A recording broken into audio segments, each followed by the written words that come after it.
السلام عليكم ورحمة الله.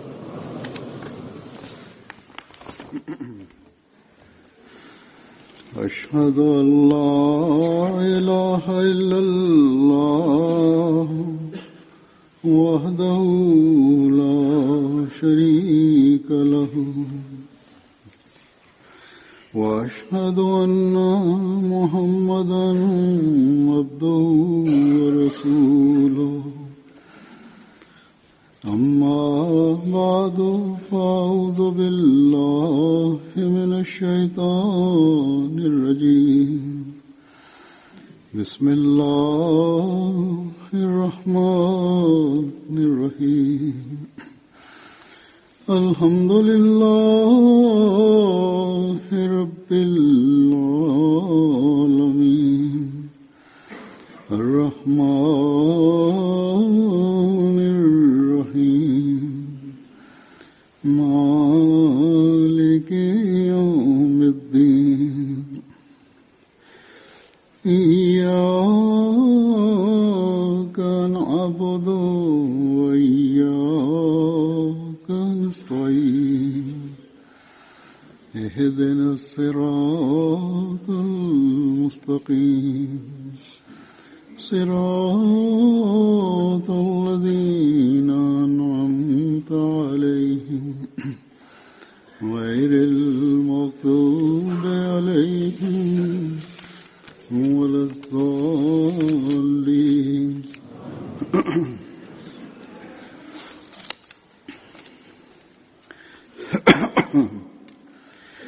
आज मैं हज़रत मसीह मौऊद अलैहिस्सलाम के Aujourd'hui, j'évoquerai un signe apparu en faveur du Messie promis l'Islam à la date d'aujourd'hui, c'est-à-dire le 11 avril 1900.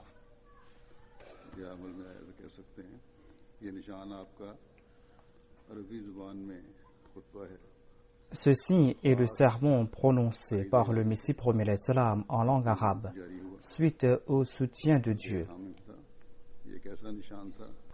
C'était en somme une révélation, c'était un signe révélé. Et c'est pour cette raison que ce sermon porte le titre de la Khutba Ilhamia, le sermon révélé. Environ 200 personnes ont entendu ce sermon révélé et ont été des témoins visuels de cette condition. Quelqu'un m'a demandé d'évoquer ce grand signe aujourd'hui en raison de la date, et puisque nous sommes aujourd'hui un vendredi. On m'a demandé d'évoquer ce grand signe apparu en faveur du Messie promis l'Islam. Je dois en faire mention aujourd'hui, car il y a certes de ces Ahmadis qui connaissent l'existence de l'ouvrage Khutba Ilhamia, mais peut-être que ces personnes ignorent son historique et son arrière-plan.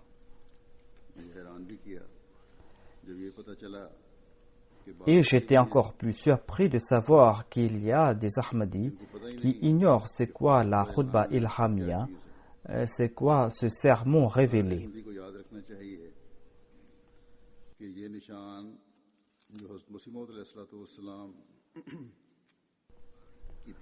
Tout Ahmadi doit comprendre que ce signe de soutien accordé par Dieu au Messie promis l'Islam, ce signe a pour vocation de renforcer notre foi, et ce signe nous offre aussi de quoi clouer le bec aux adversaires de la communauté ahmadiyya. Ce signe nous offre des preuves afin de prouver la véridicité du Messie promis à l'Islam. Un signe à l'instar de la Khutba Ilhamia fait partie de ces signes qui sont parmi les signes les plus grandioses. C'est un signe qui a réduit au silence de grands ulémas.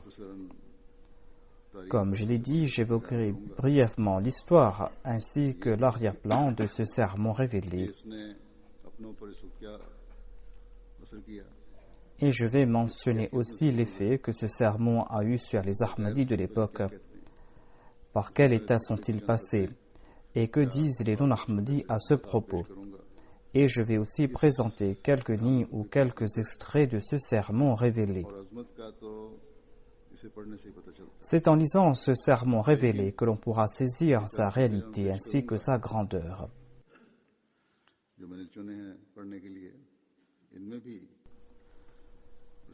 Cependant, même ces quelques phrases que j'ai choisi de citer suffiront pour faire connaître cette grandeur ainsi que le statut éminent du Messie promis alayhi salam.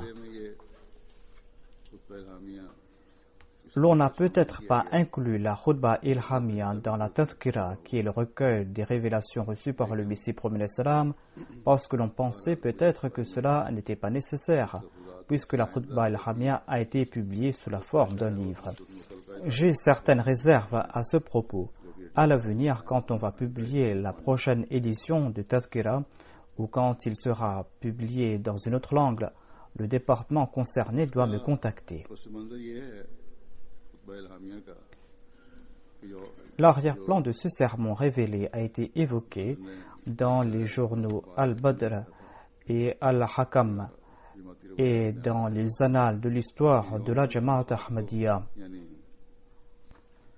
Il est dit que le jour d'Arafat, c'est-à-dire la veille de l'Eid al-Adha, le matin, en écrit, le Messie promis alayhi salam a transmis le message suivant à Hadrat Maulana Nuruddin. Il lui a informé et a déclaré que je désire consacrer une partie de la journée d'aujourd'hui et de la nuit à prier pour moi-même et mes amis.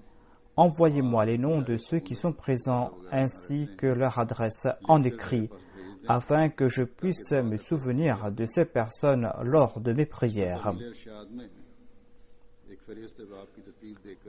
Ainsi, l'on envoya une liste de ces Ahmadis qui étaient présents à Qadian au Messie promis alayhi salam, suivant son injonction. D'autres visiteurs ne cessaient d'arriver, et ils exprimaient tous l'ardent désir de rencontrer le Messie promis alayhi salam et de lui solliciter des prières. Et pour ce faire, ils envoyaient des messages au Messie promis alayhi salam. Le Messie promis alayhi salam demanda de ne plus envoyer de messages, car, disait-il, cela l'incommodait trop. Le Messie promis alayhi salam vint pour les prières de Maghrib et l'Isha qui ont été combinées, et par la suite, il a déclaré qu'étant donné que j'ai fait la promesse à Dieu que je passerai la journée d'aujourd'hui et la nuit en prière, c'est pour cette raison que je vous quitte afin que je ne brise pas ma promesse. Ainsi, le Messie promis alayhi salam est parti et s'est consacré à la prière. Le lendemain, c'est-à-dire le jour de l'Aïd, le Maulvi Abdul Karim partit rencontrer le Messie promis alayhi salam pour lui solliciter expressément de prononcer un sermon. Sur ce, le Messie promis alayhi salam a répondu « C'est Dieu qui m'en a donné l'ordre. La nuit, j'ai reçu la révélation que je dois prononcer quelques paroles en arabe devant une assemblée. Je pensais que cela concernait une autre assemblée, mais il se peut qu'il s'agit de l'assemblée réunie pour l'Aïd. »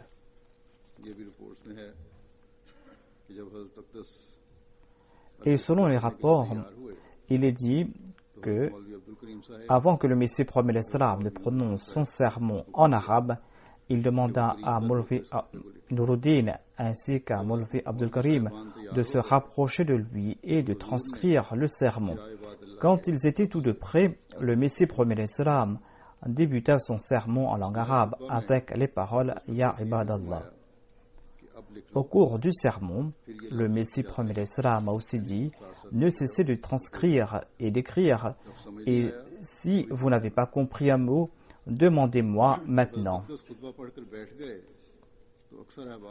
Et quand le Messie promis alayhi salam termina son sermon et s'asseya, à la demande de la plupart des membres de l'assistance, Maulvi Abdul Karim se mit à traduire le sermon en langue ourdou.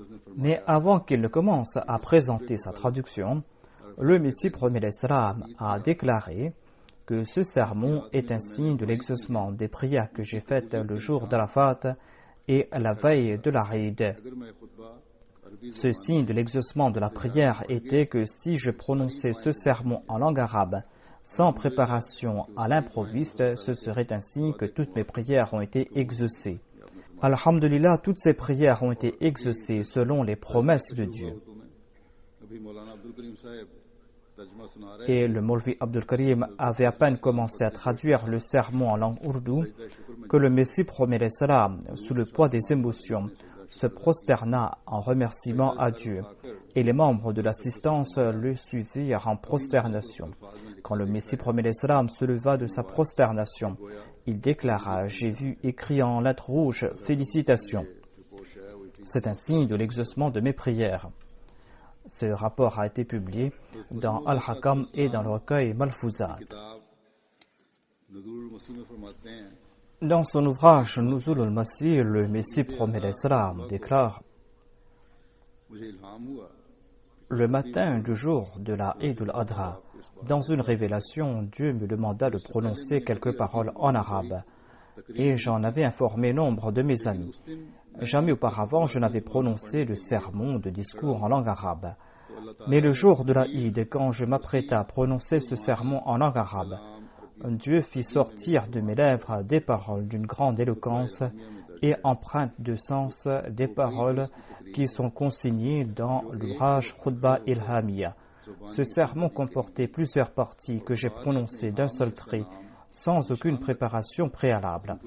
Et dans les révélations que Dieu m'accorda, il qualifia ce sermon de signe, car ce discours n'était que la manifestation de la puissance divine. J'ai la ferme certitude qu'aucun grand orateur, aucun grand érudit ou lettré arabe puisse prononcer pareil discours à l'improviste. Et environ 150 personnes étaient présentes et sont les témoins de ce discours.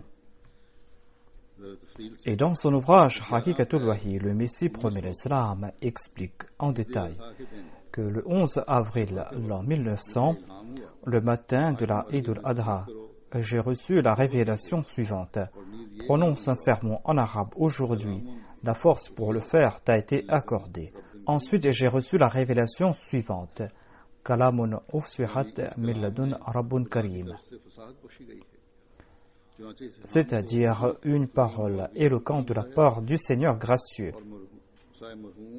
Et j'ai informé le défunt Maulvi Karim Saheb et Maulvi Nuruddin Saheb, Cheikh Rahmatullah Saheb, Mufti Muhammad Sadiq Saheb, Maulvi Muhammad Ali Saheb et Master Abdurrahman, ainsi que Master Sherali, ainsi que Hafiz Abdullah Saheb et nombre d'amis. Je leur ai informé à ce propos. Et après la prière de l'Aïd, je me leva pour prononcer ce sermon en langue arabe. Et Allah sait qu'une puissance m'a soutenu de l'invisible, et j'ai prononcé à l'improviste un sermon d'une grande éloquence en langue arabe, quelque chose qui dépassait mes aptitudes. Je ne pense pas qu'il soit possible, sans le soutien de la révélation divine, à n'importe qui de prononcer pareil discours qui comprenait plusieurs parties et d'une si grande éloquence. Personne ne peut prononcer pareil sermon sans avoir au préalable mis cela en écrit. Environ 200 personnes ont écouté ce discours en arabe qui a été publié sous le titre Khutba Ilhamia. Par la grâce de Dieu, une source invisible était ouverte à cet instant. J'ignorais moi-même si c'était moi qui prenais la parole ou si c'était un ange qui parlait par l'entremise de ma langue, car je savais que je n'avais aucune maîtrise sur ce discours. Des phrases toutes faites sortaient de mes lèvres et chacune d'entre elles était pour moi un signe. Et ce discours a été publié sous le titre Khutba Ilhamia, le sermon révélé. En lisant cet ouvrage, l'on ne pourra qu'en déduire qu'aucun être humain ne pourrait prononcer un si long discours à l'improviste en langue arabe. C'était là un miracle d'ordre intellectuel montré par Dieu, et personne d'autre ne pourra en présenter de pareil. Ce défi est encore à relever aujourd'hui. Il y a d'autres faits qui ont été évoqués dans l'histoire de la Jamaat Ahmadiyya à propos de ce sermon. Ce sermon était un grand signe en soi, et en raison de sa grande importance, le Messie promet l'Islam a encouragé ses disciples à le mémoriser. Et ainsi, Soufi Ghulam Muhammad, Hadrat Mir Muhammad Ismail Saheb, Mufti Muhammad Sadiq Saheb, Maulvi Muhammad Ali Saheb et d'autres compagnons l'ont mémorisé. Et deux d'entre eux l'ont présenté au Messie premier l'Islam de mémoire entre la prière de Maghrib et d'Isha sur le toit de la mosquée Moubarak. Hadrat Maulvi Abdul Karim Saheb, qui était un fin lettré, était fou amoureux de ce discours et le répétait souvent. Et quand il citait certains passages, il était comme en extase.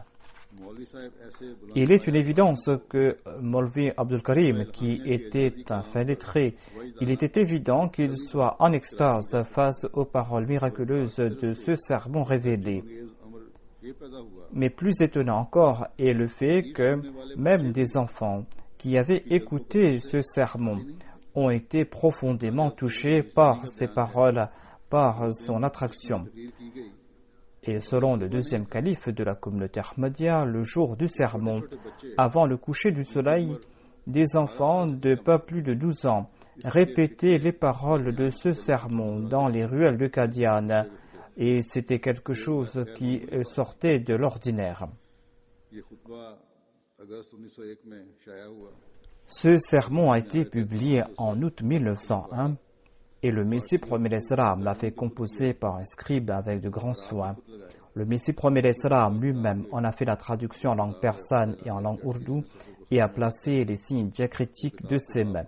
Le sermon révélé qui se trouve dans l'ouvrage Khutba Ilhamia s'arrête à la page 38 et occupe le premier chapitre de cet ouvrage. Et les pages suivantes et le reste de l'ouvrage ont été écrits par le Messie premier l'Islam. C'est la première partie qui concerne ce sermon révélé, mais l'ouvrage tout entier porte le titre de Khutba Ilhamia. Après sa publication, de grands arabisants furent fort surpris par l'excellence hors pair de sa langue et par les vérités qu'il comprenait.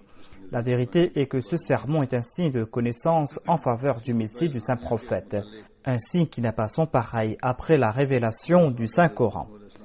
L'on trouve mention dans Tadhkira de rêves à propos de ce rêve, deux rêves consignés par les mains du Messie premier l'Islam.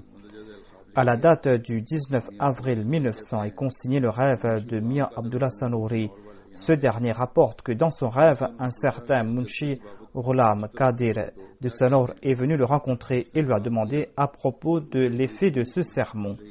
Mia Sanouri a répondu que ce sermon a fait grand bruit dans l'au-delà. Ce rêve ressemblait à celui de Sayyid Amir Ali Shah Saheb.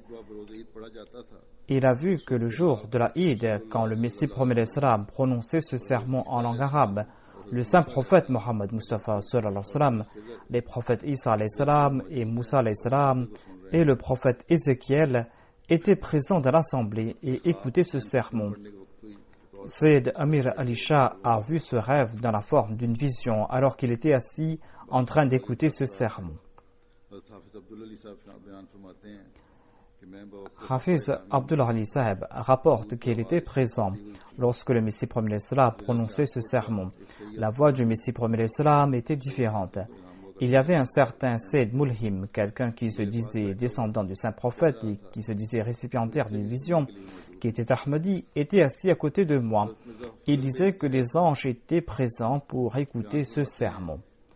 Hadrat Mirza Fazal Beg rapporte que le Messie premier l'Islam prononça ce sermon devant lui. Le Messie premier l'Islam était debout sur le seuil de la mosquée. Il était devant la porte de l'ancienne mosquée. Il a prononcé ce sermon en langue arabe. Le Messie premier l'Islam se trouvait sur le seuil de la mosquée, dans le véranda. Et le Messie premier l'Islam répétait chaque parole à 3 reprises. Et Maulvi Haji Khalifatul Masih Awwal, le premier calife, et Maulvi Abdul Karim transcrivaient tous deux ce sermon. Et il demandait au Messie premier l'Islam l'orthographe de certains mots. Il lui demandait si certains mots étaient écrits avec Ain ou avec Alif. Et tous deux demandaient au Messie premier l'Islam des éclaircissements et celui-ci les corrigeait. Et à la fin, le Messie premier l'Islam a demandé à Maulvi Abdul Karim de traduire le sermon pour le public. Et le Messie premier l'Islam est tombé en prosternation pendant que Maulvi Abdul Karim traduisait le sermon. Hadrat Maulana Sher Ali Sahab raconte que le Messie premier l'Islam a prononcé ce sermon révélé le jour de la Eid. Le matin du Yawm al-Hajj, le Messie premier l'Islam a envoyé un message à Maulvi Nuruddin en lui disant d'envoyer le nom de tous ceux qui étaient présents. Et Maulvi Sahab a réuni tous ceux présents à la Talimul Islam School. La Talimul Islam, qui était le prédécesseur de la Madrasa Ahmadiyya. Il a préparé la liste de ceux qui étaient présents et envoya cela au Messie premier l'Islam. Le Messie premier l'Islam a fermé la porte de sa maison et certaines personnes qui étaient venues en retard envoyaient des messages au Messie premier l'Islam. Et quand le Messie premier l'Islam est venu, il a déclaré que la nuit j'ai reçu une révélation qui me demandait de prononcer quelques paroles en langue arabe.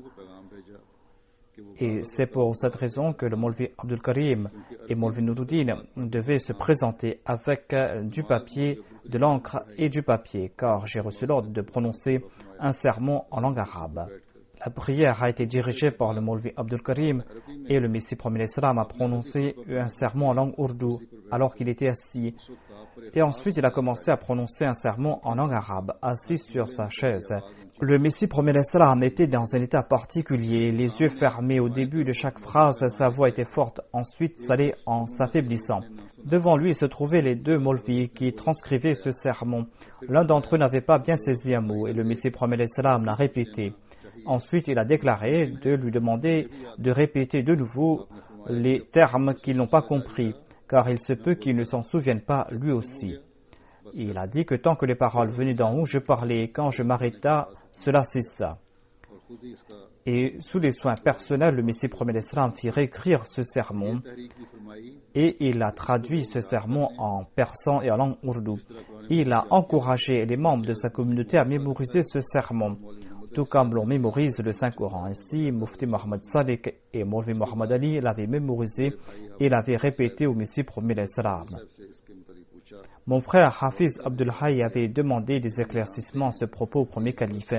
Celui-ci a dit que nous savions très bien que le Messie premier l'Islam n'aurait pas pu prononcer ce sermon de son propre chef. Il voulait dire que c'était la parole de Dieu et ce n'était pas la parole du Messie premier l'Islam. Mian Amiruddin rapporte qu'après le sermon prononcé par le Messie premier l'Islam en cours de route, il a déclaré qu'il ne savait même pas, après avoir prononcé une phrase, quelle sera la prochaine phrase qu'il allait prononcer. Je les voyais comme écrits devant moi, disait-il, et je les lisais. Et il énonçait ces paroles lentement et posément. Hadrat Maulvi Abdullah Batalvi rapporte qu'il y avait un certain Sayyid Abdul Hayy qui était un arabe et qui avait séjourné à Qadian longtemps pour connaître la vérité sur le Messie premier l'Islam. Par la suite, il a prêté allégeance au maître du Messie premier l'Islam et il a raconté l'histoire de sa conversion. Sayyid Abdul Hayy l'arabe a rapporté ceci. Il a dit, après avoir lu les écrits éloquents et fabuleux du Messie premier l'Islam, je n'avais pas de doute que sans le soutien de Dieu, l'on ne pourrait écrire pareille chose. Mais je n'étais pas encore certain que c'était là les paroles du Messie premier l'Islam. Certes, Maulvi Nuruddin et les autres ulémas essayaient de me convaincre et témoigner que c'était là les écrits des mains du Messie premier l'Islam, mais leurs propos n'ont pas dissipé mes doutes. Et par différents moyens, j'ai essayé d'avoir le cœur net et de savoir si c'était réellement les paroles du Messie premier l'Islam, ses écrits, ou s'il a été aidé par quelqu'un d'autre. Ainsi, j'ai écrit des lettres au Messie premier l'Islam en langue arabe, et celui-ci me répondait en langue arabe. Je comparais ses réponses avec les ouvrages en langue arabe qu'il avait écrits, et j'en ai conclu que le style est le même. Mais il y avait quand même quelques différences. Et on me répondait que les écrits et les réponses du Messie premier l'Islam qu'il composait au quotidien n'avaient pas ce cachet miraculeux et ne jouissaient pas du même soutien de Dieu. Car les ouvrages en arabe, il les a écrits après le souhait et l'ordre de Dieu et avec son soutien spécial. C'est pour cette raison que ces écrits particuliers avaient une certaine distinction. Et distinction, il devait y en avoir, sinon il n'y aura pas de différence entre les aptitudes ordinaires et le soutien particulier de Dieu. En tout cas, je suis resté à Qadian pour entreprendre cette recherche afin que je puisse moi aussi être le témoin oculaire de ce genre de faits divins. Afin que je puisse moi aussi être le témoin de ce signe du soutien de Dieu. Et le jour de la révélation de la Khutba Ilhamia, j'ai vu de mes yeux la descente de cette parole révélée, cette parole miraculeuse. J'ai entendu cela de mes oreilles. Ces paroles que prononçait cet homme sans l'aide de deux personnes au grand jour en public, c'étaient des paroles d'une grande éloquence. J'avais le cœur net après avoir entendu ce sermon et j'ai prêté allégeance aux mains du Messie premier l'Islam. Un certain Haji Abdul Karim qui était dans l'armée était posté en Égypte. Cela date d'avant 1940. Là-bas, il a prêché le message de l'Ahmadiyya et il y a un certain Ali Hassan qui a embrassé l'Ahmadiyya. Il partait rencontrer différents Égyptiens pour leur prêcher le message de l'Ahmadiyya. L'un d'entre eux travaillait dans le bureau du télégramme. Il y a eu des discussions avec lui pendant plusieurs jours et il était d'accord sur tous les points sauf sur celui que le Messie promet l'Islam était un Ummati Nabi, c'est-à-dire un prophète issu de la Ummah du saint prophète Mohammed lui. Il ne pouvait accepter ce dernier point. Et c'est là que cet Ahmadi a offert à cette personne l'ouvrage Al-Khutba Al-Ilhamiyya et il ne l'a pas revu pendant plusieurs jours. Un jour, cet ami lui a invité pour un dîner. Il a invité Haji Abdul Karim l'Ahmadi. Dès que ce dernier le rencontra, il lui a demandé d'envoyer sa lettre d'adhésion, sa bayra. Haji Abdul Karim lui a demandé s'il avait compris cette question de la Khatm Naboua.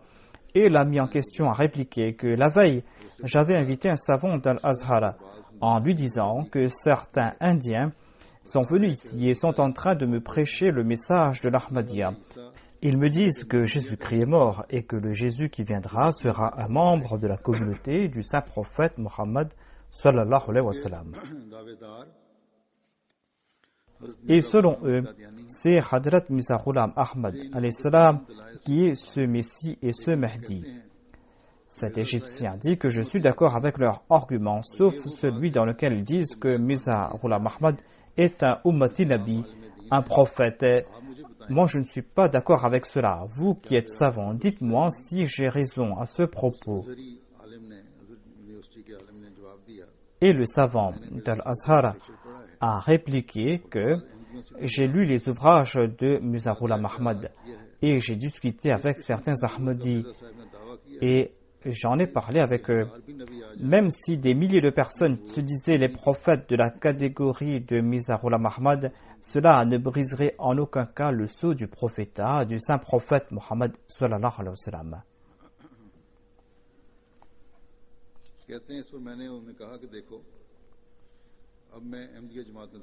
L'autre lui a dit que je vais embrasser l'Ahmadiyya et au jour de la résurrection, vous serez responsable de cela. Le savant d'Al-Azhar a répliqué que cette réponse, je la donne ici et nulle part ailleurs. Si tu me poses cette question en public, je répondrai qu'il ne peut y avoir de prophète ummati. Je ne vais pas dire cela au grand public. Si tu désires entrer dans la Jamaat Ahmadiyya, tu peux le faire avec mes bénédictions. Quant à moi, je suis face à certains grands obstacles, et dont le plus grand est que je perdrai mon travail si je deviens Ahmadi. Ainsi, c'est le monde qui a eu le dessus pour lui. Cet ami égyptien a déclaré que quand j'ai entendu ces propos de ce savant d'Al-Azhar, j'ai pris la ferme décision d'embrasser l'Ahmadiyya et j'ai lu l'ouvrage Khutba Ilhamiyya avant de m'endormir. Et dans un rêve, la nuit, j'ai vu le Messie promet l'Islam suivi d'une multitude de gens. Et je lui ai demandé, qui sont ces gens qui sont en train de vous suivre et où les menez-vous? Le Messie promis l'Islam a répondu, ce sont les amis d'Allah, des awliyaullah, des gens de la Ummah du saint prophète qui m'ont précédé et je les emmène voir le saint prophète Mohammed sallallahu alayhi wa sallam dans sa cour. Et moi, je suis le Khatamul Awliya. Et après moi, il n'y aura pas d'autre wali, hormis celui qui sera de ma Jamaat.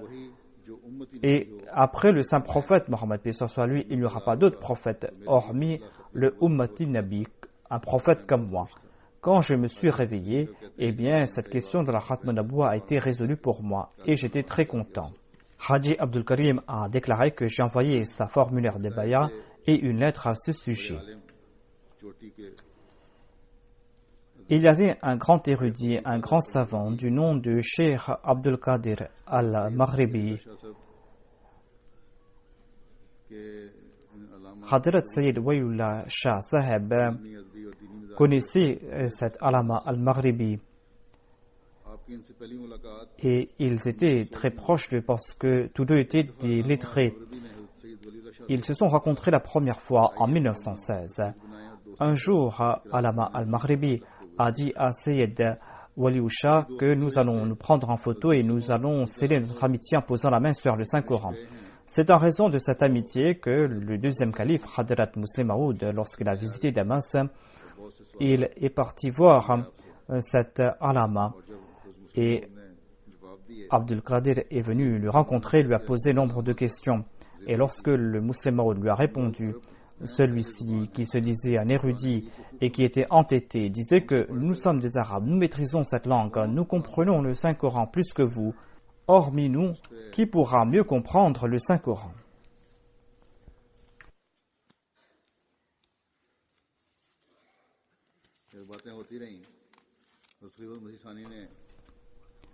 En tout cas, il y a eu de telles discussions et le deuxième calife a déclaré que vous aussi, comme nous, vous avez besoin des dictionnaires.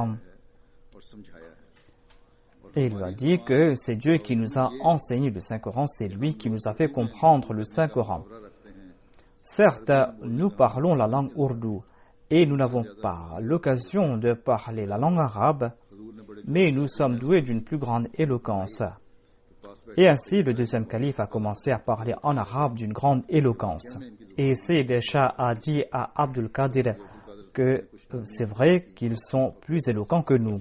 Et Maulvi Abdul Qadir s'est apaisé et il a commencé à parler avec un plus grand respect.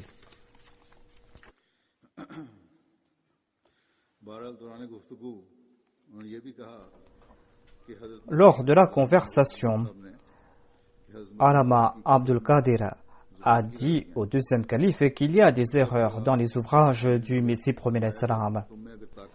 Et le deuxième calife lui a donné la réponse. Il a dit que si tu as la possibilité, eh bien, montre-moi ces erreurs ou réponds à ces ouvrages. Mais sache que tu ne pourras pas le faire. Quand tu vas prendre ta plume, tu n'auras pas la possibilité de le faire. Tu ne pourras pas écrire, tu n'auras pas le pouvoir d'écrire. Fais-en une expérience.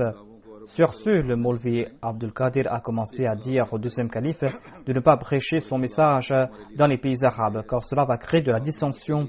Et la dissension a créé des troubles parmi eux, disait-il. Les Wahhabis nous ont déjà porté un mauvais coup, disait-il. Partez en Europe, aux Amériques et en Afrique et prêchez le message de l'islam aux koufars et aux chrétiens. Mais n'évoquez pas vos croyances ici dans ces pays arabes. Il lui a dit, je vous conjure de ne pas prêcher ce message. Et il baisait les mains du deuxième calife et il le suppliait de ne pas prêcher le message du Messie premier l'Islam dans ces régions et de ne pas envoyer des missionnaires dans cette partie du monde. Il a aussi ajouté que nous savons que Mizarullah Mahmad était une personne noble, avait un grand sens de l'honneur pour l'islam, mais nous ne pouvons accepter sa nubuwa. Réunissez les gens sous la bannière de la ilaha illallah. En tout cas, le deuxième calife a répondu à ces propos en disant que si cette tâche était la nôtre, eh bien nous l'aurons abandonnée. Mais c'est là l'ordre de Dieu. Cela ne nous concerne pas nous ni Sayyidina Ahmad. C'est là l'ordre de Dieu et nous allons certainement transmettre ce message.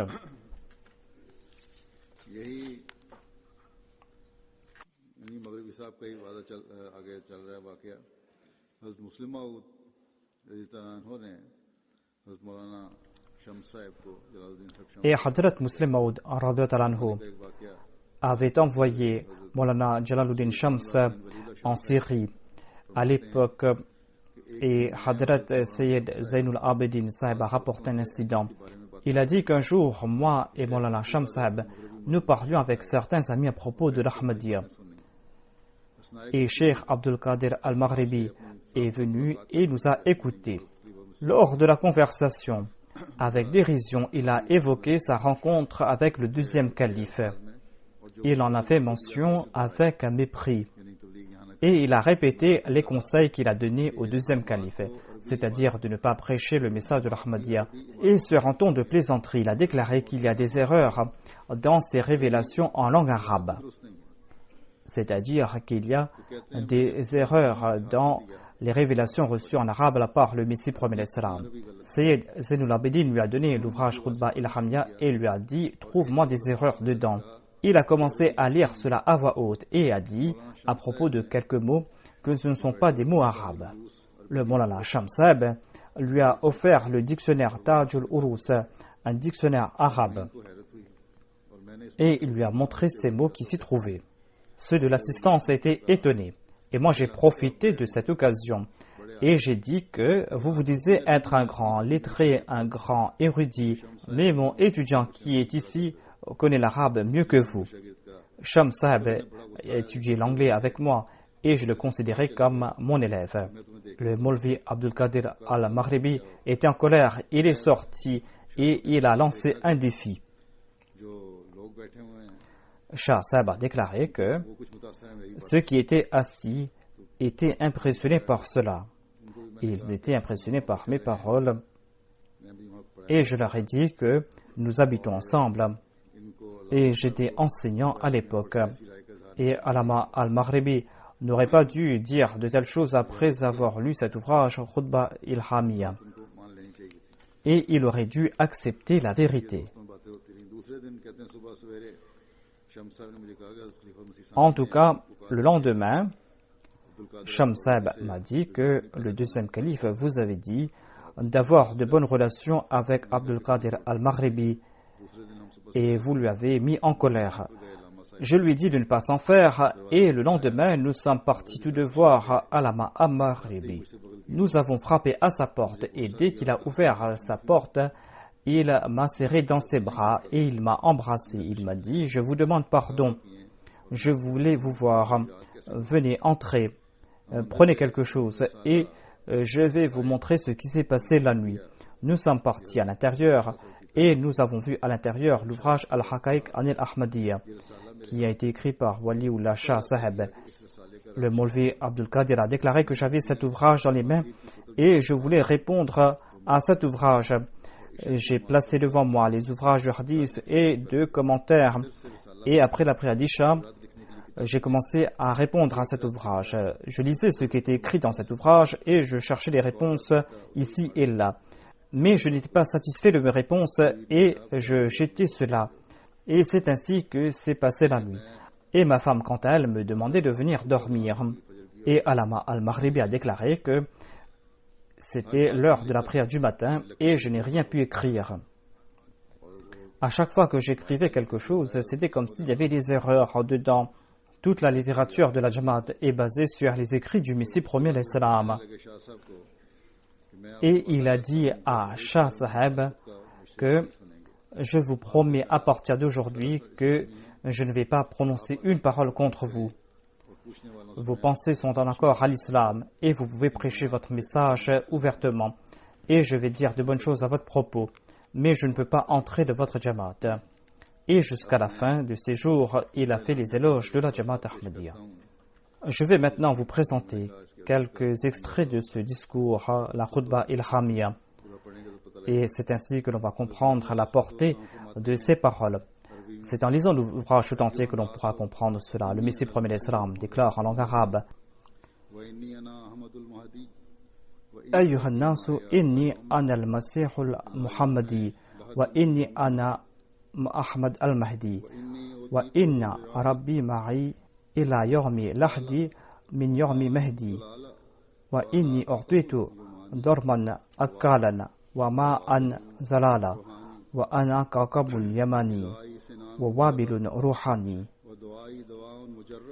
idha'i sinanun muzarrab wa du'ai dawa'un mujarrab uri qawman jalala wa qawman akharina jamala wa biyadi خربة أبيد بها عادات الظلم والذنوب وفي الأخرى شربة أعيد بها حياة القلوب.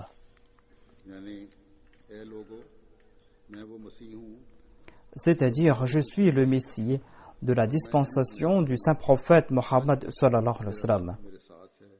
Je suis Ahmad le Mahdi et sans le doute mon Seigneur est avec moi depuis mon berceau jusqu'à ma tombe. J'ai reçu un feu consumant, j'ai reçu une eau douce et je suis l'étoile du Yémen. Je suis une pluie spirituelle. Une infliction de ma part est une lance perçante et ma prière est un antidote efficace. Et je manifeste ma majesté à un peuple et à un autre peuple je manifeste ma beauté. Et j'ai une arme entre les mains. Je détruis par son entremise l'habitude à commettre des cruautés et des péchés. Et dans l'autre main se trouve une boisson désaltérante grâce auquel je ranime les cœurs. Ensuite, le Messie premier l'Islam a déclaré Ayyuhan nasu, Qumu lillahi zurafatin, wa furada furada, thumma taqullaha, wa fakkiru kallazi ma bakhila wa ma aada. Alaysa hadha al-waqt, waqt ruhmillahi ala al-ibad. ووقت دفع الشر وتدارك عطش الأدبار أليس سيل الشر قد بلغ انتهاه وذيل الجهل طول إرجاه وفسد الملك كله وشكر إبليس جهلاه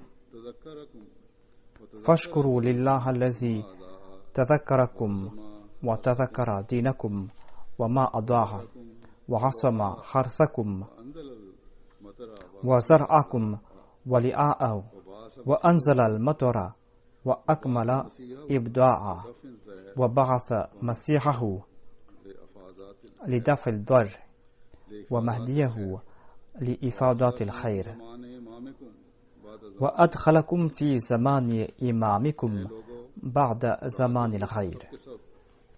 Ô hommes, pour l'amour de Dieu, craignez Dieu et réfléchissez collectivement ou individuellement, à l'instar de celui qui n'est ni borné, celui qui n'entretient aucune inimitié. N'est-il pas venu le temps que Dieu ait pitié des gens? N'est-il pas venu le temps d'éliminer la méchanceté et de rassasier les âmes assoiffées avec une pluie spirituelle? Et le déluge du péché n'a-t-il pas atteint son apogée? Le voile de l'ignorance ne s'est-il pas répandu jusqu'à ses confins? Le pays ne s'est-il pas corrompu? Et Satan ne prouve-t-il pas sa reconnaissance aux ignorants? Soyez reconnaissants envers Dieu qui s'est souvenu de vous et de votre foi et qui vous a préservé de la ruine. Il a protégé vos champs et vos cultures contre les catastrophes et envoyé une pluie et a parachevé sa récolte. Il a envoyé son Messie afin d'éliminer le mal et son Mahdi pour répandre le bien et les bénéfices. Et il vous a fait connaître l'ère de votre imam après que vous ayez connu l'époque sans lui. Ensuite, le Messie premier l'Islam a déclaré Wa inni ala maqam al-khatmi min al-wilaya kama kana Sayyid al-Mustafa ala maqam al-khatmi min al-nabuwa wa innahu khatamul anbiya wa ana khatamul awliya la waliya ba'di illa alladhi huwa minni wa ala ahdi wa inni ursiltu min rabbi bikulli quwwatin wa barakatin wa izza wa inna qadami hadhihi ala manarati khutima alayha kullu ra'fa fattakullaha ya ayyuhal irfan wa a'rifuni wa ati'uni wa la tamutu bil ihsan wa qad qaraba al-zaman wa hana an tas'ala kullu nafsin wa tadan.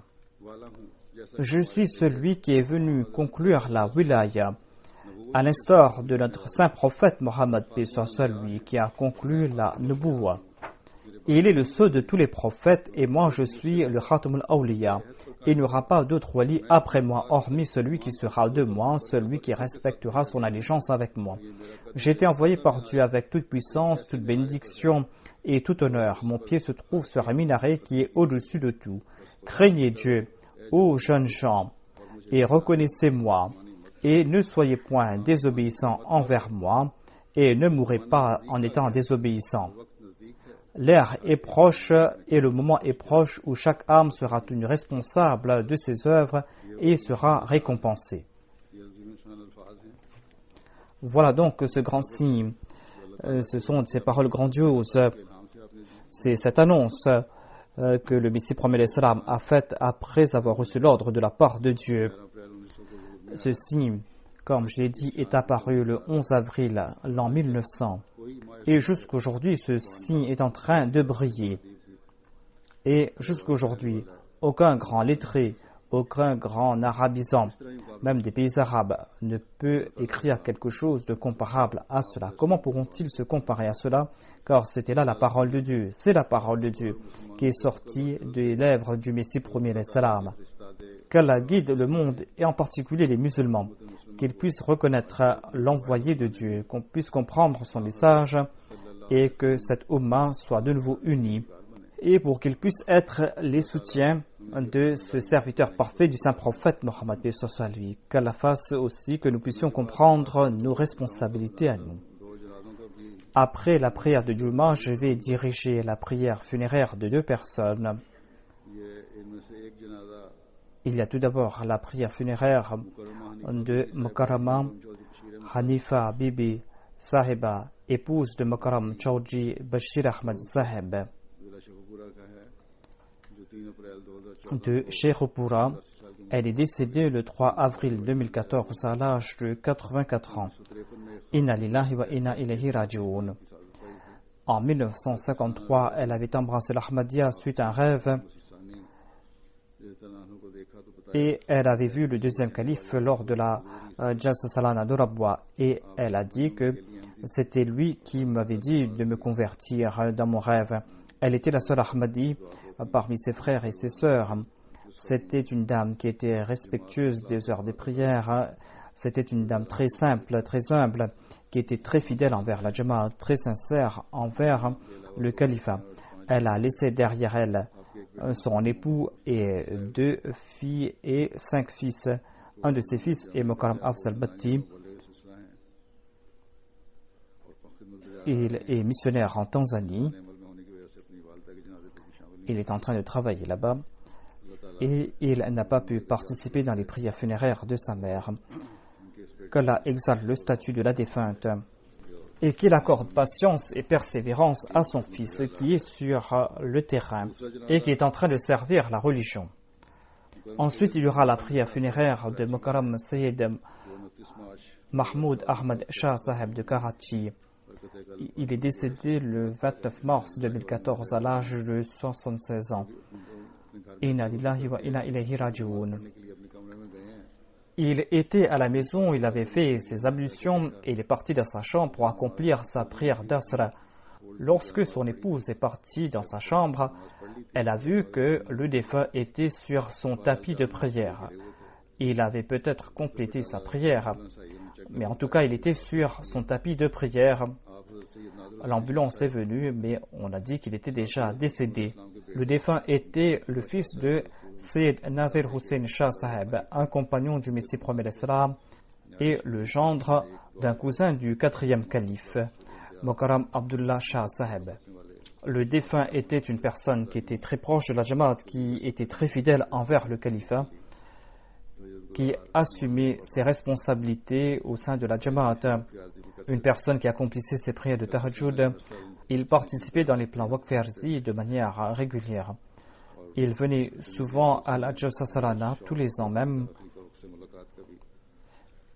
et il voulait rencontrer le calife et aimait rencontrer le calife. Pour une longue période, il a été le secrétaire Wassaya de son quartier. Il était moussi. Il a laissé son épouse, une fille et 4 fils. Ils sont tous à l'extérieur et qui sont en Australie, au Canada, aux États-Unis et en Suède. Son frère se trouve ici au Royaume-Uni.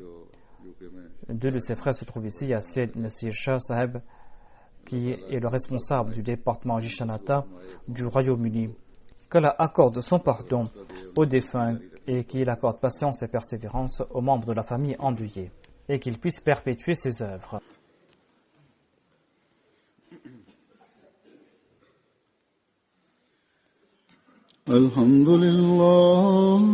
الحمد لله نحمده ونستعينه ونستغفره ونؤمن به ونتوكل عليه ونعوذ بالله من شرور أنفسنا ومن سيئات أعمالنا من يهده الله فلا مضل له ومن يضلله فلا هادي له ونشهد أن لا إله إلا الله ونشهد أن محمدا عبده ورسوله عباد الله رحمكم الله إن الله يأمر بالعدل والإحسان وإيتاء ذي القربى وينهى عن الفحشاء والمنكر والبغي يعظكم لعلكم تذكرون اذكروا الله يذكركم وادعوه يستجب لكم ولذكر الله أكبر